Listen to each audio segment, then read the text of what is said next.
A canceled drag show in Durham is creating an uproar within an organization that represents more than 16,000 legal professionals across North Carolina.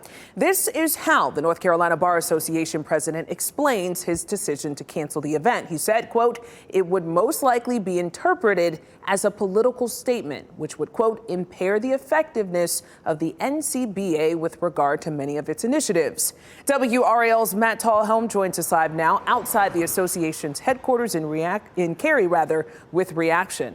Matt? Well, Lena, the president of the association never replied to our request for an interview, but I'm told by several attorneys that the Board of Governors did have a special meeting this afternoon.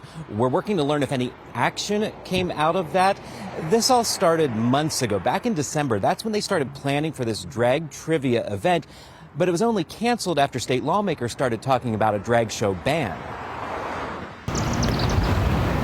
Milan Pham flies a pride flag. Well, it's my community. Outside her law office in Durham that focuses on LGBT families. We're facing both internal and external challenges in this moment that we've never seen before. She also volunteers as a member of the Sexual Orientation and Gender Identity, or SOGI, committee of the North Carolina Bar Association. They were planning a drag trivia fundraiser just down the street at Motorco Music Hall. We thought it was a good way to sort of highlight LGBT culture. Until Bar Association President Clayton Morgan stepped in. Preemptively, he decided that he was going to cancel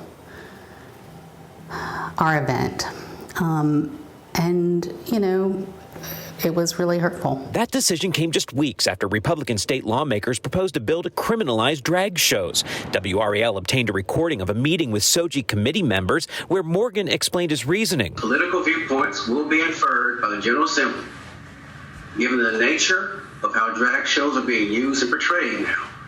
It's likely that our Bar Association-backed legislative agenda will be negatively affected. He suggested they host a forum with a neutral moderator instead. The core component of the event as planned for June 8th is the drag show.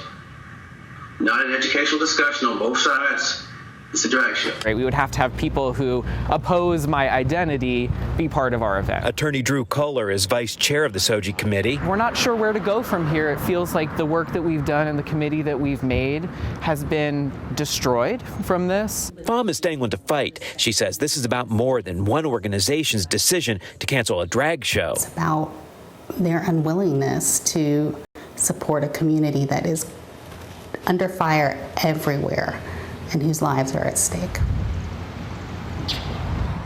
Caller tells me at least 10 to 15 members of the committee have resigned because of all of this. But this drag trivia event is now back on. It's going to be sponsored by a different group, the Polly Murray LGBTQ Plus Bar Association. Money raised from that event will go to support community groups, including organizations in the community that work with transgender people. Matt Tallhelm reporting live for us in Cary. Thank you.